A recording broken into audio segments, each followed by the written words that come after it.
تو ہم اردو گرامر بھی یہ پڑھتے ہیں کہ لفظ دو قسم کا ہے، محمل اور غیر محمل۔ محمل جو ہے وہ یعنی بے معنی منہ میں سے نکل جاتا ہے، جیسے پانی شانی، روٹی شوٹی، روٹی کے ساتھ ہم کہتے ہیں چھوٹی، یہ بغیر مقصد کے بے معنی الفاظ منہ سے نکال دیتے ہیں ہم، تو یہ بے معنی ہے، یہ محمل کہلاتے ہیں۔ اور وہ الفاظ جو اہل زبان کسی نہ کسی معنی کے لیے استعمال کرتے ہیں وہ لفظ مستعمل کہلاتے ہیں، اور ان کی بات ہو رہی ہے، یعنی جس لفظ سے کوئی معنی سمجھ میں آتا ہو۔ نحو کی اصطلاح میں، نحو کیا ہے؟ یہ عربی گرامر کا ایک نام ہے۔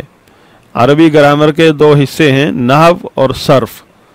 تو نحو جو ہے گرامر کا جو بڑا حصہ ہے، اس میں مکمل سینٹنس پر بات ہوتی ہے۔ تو نحو کی اصطلاح میں، یعنی عربی گرامر کی اصطلاح میں، اسے کلمہ کہا جاتا ہے۔ کسے کلمہ کہا جاتا ہے؟ اس لفظ کو جس کا کوئی معنی ہو اہل زبان کے نزدیک۔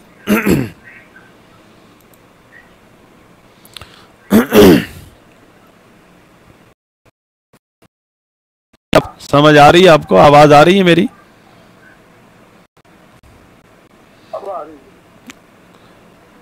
آ رہی ہے جی۔ تو ایسے لفظ جن کا کوئی معنی ہوتا ہے اسے کلمہ کہتے ہیں، اور کلمہ کی 3 اقسام ہیں، 3 قسمیں ہیں، اسم، فعل، حرف۔ اسم، فعل، حرف۔ تو ہم پوری عربی زبان میں جو الفاظ استعمال کرتے ہیں وہ جملوں کے اندر ہوں یا وکیبلری کے اندر، ڈکشنری کے اندر، وہ ان 3 قسموں سے باہر نہیں ہیں۔ یعنی یا تو ہر لفظ کو یا تو اسم ہوگا یا فعل ہوگا یا حرف، چوتھی کوئی قسم نہیں ہے عربی زبان کے اندر۔ اور اسم کسے کہتے ہیں؟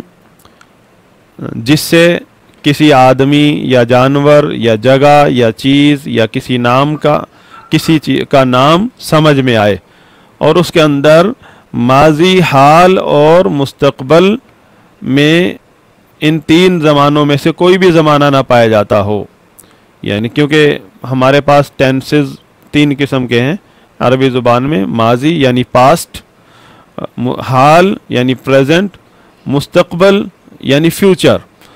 تو اور ماضی کا مطلب یہ ہے، پاسٹ ٹینس کا مطلب یہ ہے کہ جب میں نے بات کی ہے، میرے بات کرنے سے پہلے کا جو وقت ہے وہ ہے ماضی۔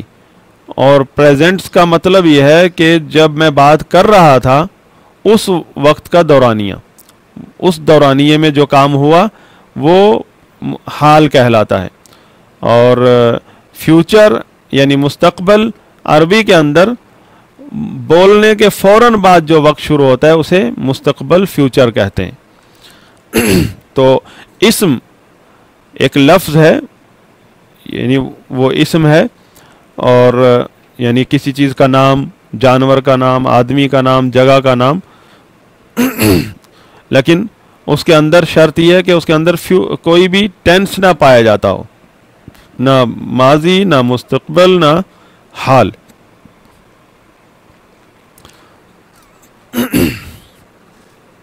اس کی مثال جیسے خالد، زید، کسی کا نام ہے، عمر یہ نام ہے، تو آپ دیکھیں، یا شہر کا نام کراچی، لاہور، درخت، کسی درخت کو ہم یا کہتے ہیں دوڑنا، چڑھنا، پڑھنا، سونا، یہ نام ہے مختلف چیزوں کے، لیکن ان میں کوئی ٹینس نہیں پایا جاتا، اور جو ہی یہ لفظ ہم بولتے ہیں فوراً ذہن میں اس کا معنی ذہن میں آ جاتا ہے۔ تو لہذا ایسے الفاظ اسم کہلاتے ہیں کہ کسی چیز کا نام ہے لیکن اس میں کوئی ٹینس نہیں پایا جاتا، کسی وقت کا تعین نہیں ہے۔ جیسے دیوار چیز کا نام ہے، دیوار کو عربی میں کہتے ہیں جدارن، تو لفظ جب میں نے جدارن آپ کو پہلے سے پتہ جدار دیوار کو کہتے ہیں، میں نے کہا دیوار جدار، تو آپ نے فوراً اس چیز کا ذہن میں لے آئے، نقشہ لے آئے آپ، اور اس میں کوئی ٹینس نہیں پایا جاتا، کوئی وقت نہیں پایا جاتا. تو یہ پہچان ہے اس اسم کی جو کہ ایسا لفظ ہے، کسی چیز کا نام ہے اور اس میں وقت نہیں ہے. اور دوسرا ہے فعل. فعل ایسے لفظ کو کہتے ہیں جس سے کسی کام کا ہونا یا کرنا سمجھا جائے، اور ساتھ ہی یہ بھی معلوم ہو کہ وہ کام ماضی، حال، مستقبل تینوں زمانوں میں سے کسی ایک زمانے میں ہوا ہے. یعنی فعل بھی ایک لفظ ہے اور اسم بھی ایک لفظ ہے. دونوں میں جو مشترکہ چیز ہے وہ ہے کہ اسم ہو یا فعل، ان دونوں میں سے کوئی بھی لفظ جب بولا جاتا ہے، فوراً منہ سے نکالا جاتا ہے، تو سننے والا فوراً اس کا معنی سمجھ لیتا ہے بغیر کسی جملے کے، بغیر جملے میں استعمال کیے. لیکن اسم اور فعل میں ایک چیز کا فرق ہے کہ اسم کے اندر کسی وقت کا تعین نہیں ہے، کوئی وقت نہیں پایا جاتا، لیکن فعل کے اندر وقت پایا جاتا ہے. جیسے آپ کہتے ہیں ذہب، مطلب وہ چلا گیا. لفظ یہ ذہب ایک لفظ ہے، ایک لفظ ہے، لیکن جو آپ نے جو ہی سنا، ایک تو اس کے مطلب کا آپ فوراً سمجھ گئے کہ اس کا مطلب ہے کوئی کام ہوا ہے. کام یعنی جانا ہوا ہے، اور ہوا بھی یہ بولنے سے پہلے ہے. میں نے کہا ذہب، وہ چلا گیا، آپ سمجھ گئے کہ کام ہوا ہے ماضی کے اندر. یا میں نے کہا یذہب، وہ جائے گا، تو آپ سمجھ گئے کہ فیوچر میں کوئی یہ کام ہوگا جانے کا. تو یہ فعل ہے، فعل بھی ایک لفظ ہے. اور اس کے بعد باری آتی ہے حرف کی. عربی زبان کے اندر تیسرا لفظ ہے وہ حرف کہلاتا ہے. حرف ایسا لفظ ہے، ایسا کلمہ ہے جو اپنے پورے معنی کے بتانے میں دوسرے کلمہ یعنی لفظ کا محتاج ہوتا ہے. مطلب جس طرح اسم اور فعل الفاظ اکیلے بولنے سے ہی آدمی سمجھ آتا ہے، جدار سمجھ آ گیا دیوار ہے، وہ چلا، ذہب سمجھ آ گیا کہ کسی کے جانے کی بات ہوئی ہے. لیکن حرف ایسا لفظ ہے یہ سمجھ نہیں آتا. حرف کی مثال ہے جیسے قرآن میں کئی جگہ استعمال، اعلیٰ، من، فی. ان کے معنی تو ہم سمجھتے ہیں کہ من کا مطلب ہے سے، فی کا مطلب ہے میں، بیچ، اعلیٰ کا مطلب ہے اوپر. لیکن یہ معنی سمجھنے کے لیے کوئی دوسرا لفظ ساتھ ہونا چاہیے، پھر جا کر یہ سمجھ آتا ہے. تو یہ حرف کے اندر فرق ہے کہ حرف کے اندر نہ تو کوئی زمانہ پایا جاتا ہے اور نہ یہ اپنا معنی خود بتا سکتا ہے، دوسرے کا محتاج ہے. اسم اور فعل سے یہ الگ ہے. جیسے من، تو جب تک آپ یہ نہیں کہیں گے من المسجدی، مسجد سے، الی البیتی، الی لفظ الی یہ دوسرا لفظ حرف ہے، تو پھر جا کے آپ کو سمجھ آئے گا من المسجد الی البیتی، مسجد سے لے کر گھر تک. اب جا کے یہ الفاظ سمجھ آ رہے ہیں من اور الی. من اور الی کی میں نے مثال دی ہے کہ من بھی حرف ہے، الی بھی حرف ہے. جب تک یہ جملے میں استعمال نہیں ہوگا یا کہ دوسرے لفظ کے ساتھ نہیں ملے گا، اس کا اپنا معنی نہیں بتا سکتا. لیکن اسم اور فعل اپنا معنی اکیلا ہی بتا دیتا ہے. اکیلا لفظ منہ سے نکالیں سننے والا سمجھ جاتا ہے اس کا مطلب کیا ہے. اب یہ تو ایک بنیادی بات تھی جو ہر گرامر میں آپ پڑھتے ہیں، اردو گرامر میں پڑھتے ہیں، اردو عربی گرامر میں پڑھتے ہیں. لیکن ہمارے سبق میں جو عربی ترجمہ ٹرانسلیشن کے حوالے سے جو بات ہے، جو پوائنٹ ہے، وہ اس کی طرف جو ہے ہم ابھی آتے ہیں. لیکن اس سبق میں سب سے بنیادی چیز، پہلا پوائنٹ ترجمہ کرنے کے لیے وہ یہ سمجھایا جا رہا ہے کہ آپ اسم، فعل اور حرف میں فرق کرنا سیکھیں۔ اگر آپ یہ فرق کرنا سیکھ گئے تو پہلا سٹیپ آپ نے مکمل کر لیا۔ آپ کے سامنے قرآن کی سورت ہے، پورا صفحہ ہے، اب آپ نے یہ چیز پریکٹس کرنی ہے۔ تو اس میں وہ تھوڑی سی علامات بھی بتائی جاتی ہیں کہ آپ جنہیں دیکھ کر فیصلہ دے سکتے ہیں کہ یہ لفظ اسم ہے، یہ لفظ فعل ہے۔ مثال کے طور پر یہاں موجود ہے اس سبق میں نوٹ کے نام سے، نوٹ، الف لام تنوین، تنوین 2 زبر والی، 2 زیر والی، 2 پیش والی، آگے لکھا ہوا اضافہ، اضافت، اور جر کا مطلب زیر لگی ہوتی ہے، یہ اسم کی علامات ہیں۔ یعنی کوئی بھی لفظ آپ دیکھیں قرآن میں، حدیث میں، عربی کی کتاب میں، اس کے لفظ کے ساتھ الف لام لگا ہوا ہے، جیسے الکتاب، کتابن تھا یہ، اس کے ساتھ الف لام لگ گیا، الکتاب۔ الف لام کو دیکھتے ہی ہم پہچان گئے کہ یہ لفظ اسم ہے۔ اسی طرح کسی لفظ کے آخر میں تنوین ہے، زبر والی، 2 زبر والی یا 2 زیر والی یا 2 پیش والی، فوراً سمجھ جائیں کہ یہ اسم ہے، یہ نہ تو فعل ہو سکتا ہے اور نہ یہ حرف ہو سکتا ہے۔ اس کے بعد دوسری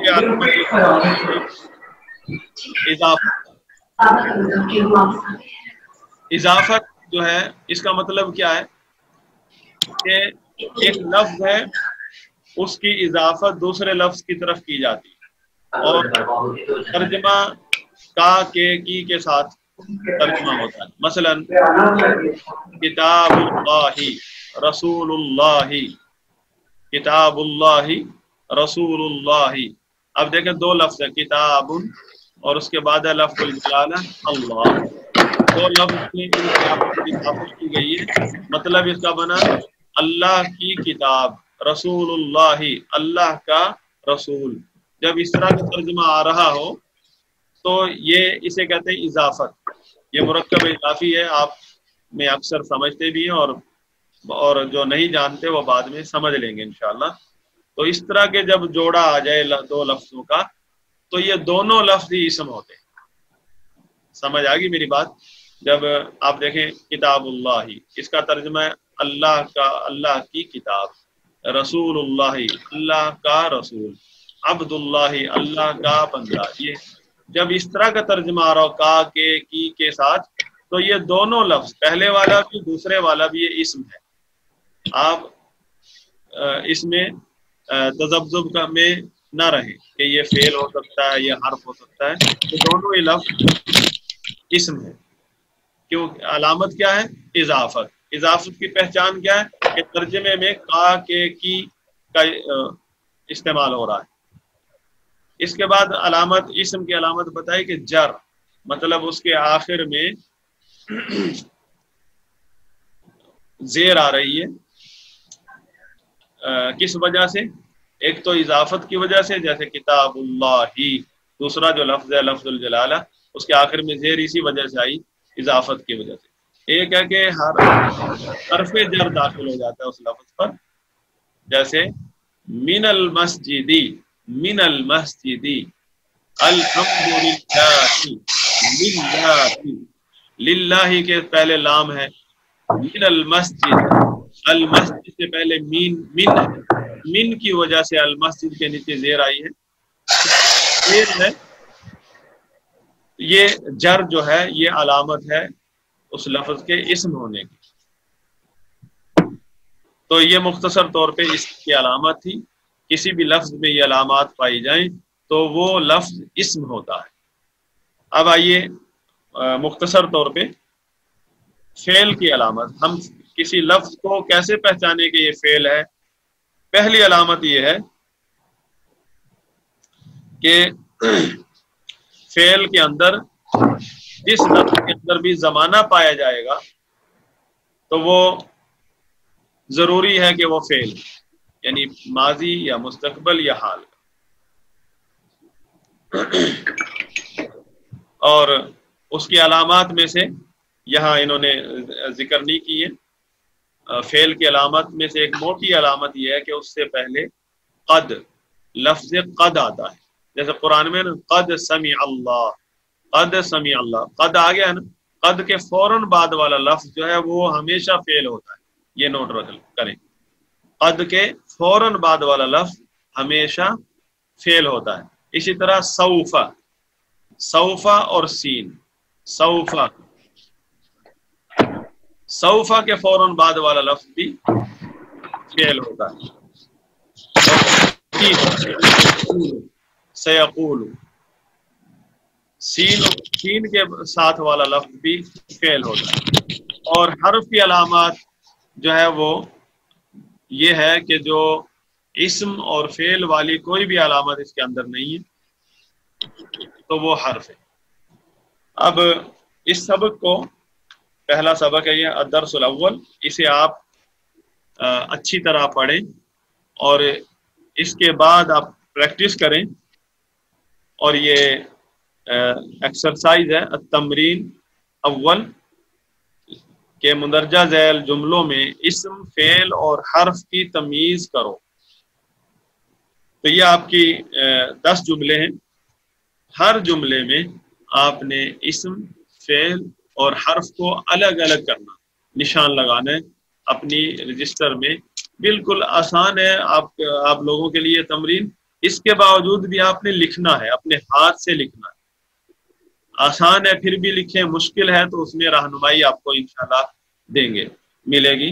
آپ سوال کریں، پوچھیں. لیکن مشکل اور آسان، جب ہم نے یہ پہلے حدیث کے جو کلاس تھی اس میں درس میں چیز ذکر کی تھی کہ علم سے فائدہ اٹھانے والا شخص طالب علم وہی ہے صرف جو علم کی ہر بات کو عظیم سمجھتا اور بہت بڑی بھاری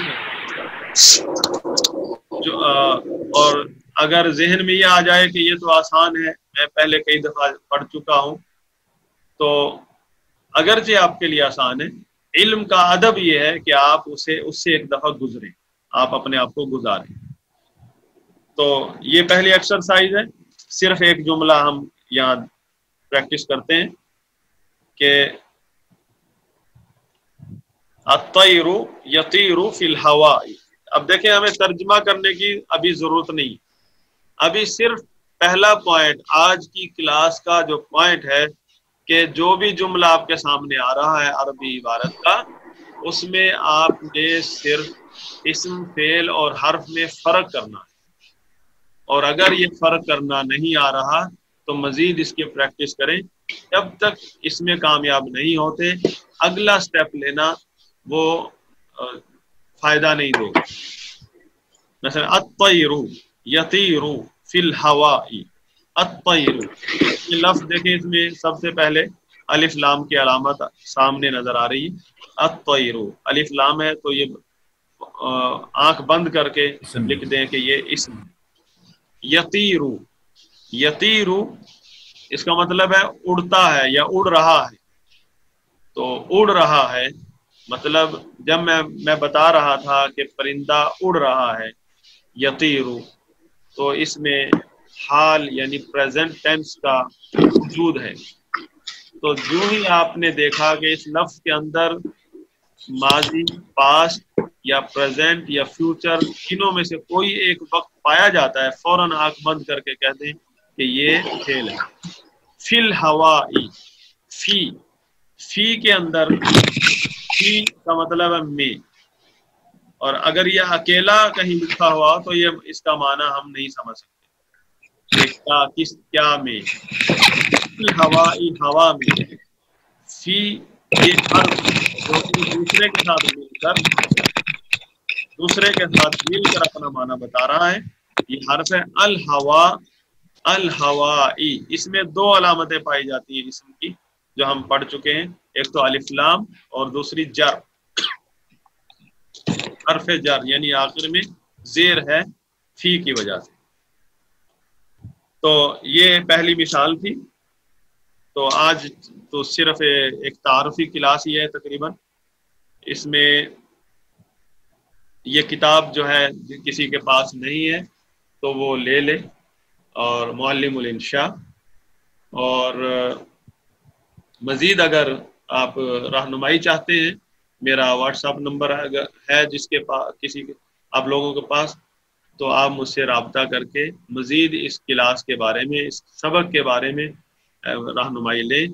انشاءاللہ آپ کی انشاءاللہ اللہ کی توفیق سے آپ کی مکمل رہنمائی کروں گا، آپ کی ایکسرسائز چیک کروں گا. آپ لکھ کر مجھے چیک کروائیں، اپنا کاپی پر آپ اپنے ایکسرسائز لکھیں اور اپنے یہ کام لکھیں ایکسرسائز نمبر 1، اور اس کی فوٹو لے کر مجھے واٹس ایپ پر سینڈ کر دیں، میں چیک کروں گا انشاءاللہ. اور بلکہ اس کلاس کا ہم گروپ بنا لیں گے واٹس ایپ پر، اس میں کام چیک کریں گے. اور مجھے اندازہ ہے فراز بھائی، جاوید بھائی یہ ضرور بور بھی ہوں گے، کیونکہ یہ بہت پہلے سے پڑھ رہے ہیں اور یہ تمارین، یہ ایکسرسائز سبق ان کے لیے بہت آسان ہے. تو پھر بھی میں ان سے گزارش کروں گا کہ اب یہ لکھنے کا کام شروع ہو گیا، سمجھے آپ کا، آپ نے آگے 1-2 سبق کے بعد ایکسرسائز میں آپ کی خوب پریکٹس ہوگی انشاءاللہ، اور لکھ کر آپ پریکٹس کرنی. تو یہ انشاءاللہ مجھے مکمل یقین ہے کہ آپ لوگ اگر یہ اپنی پریکٹس میں مکمل کر لیں، یہ 3 والیوم تو بہت بڑی بات ہے، اگر 1 والیوم میں آپ یہ مکمل کر لیں تو آپ کو الحمدللہ کافی اچھا ترجمہ کرنا آ جائے گا عربی عبارت کا، بالکل جس طرح کتابی ترجمہ ہوتا ہے، اور اردو سے عربی اور عربی سے اردو. تو آج کی کلاس یہاں پر ختم ہوئی.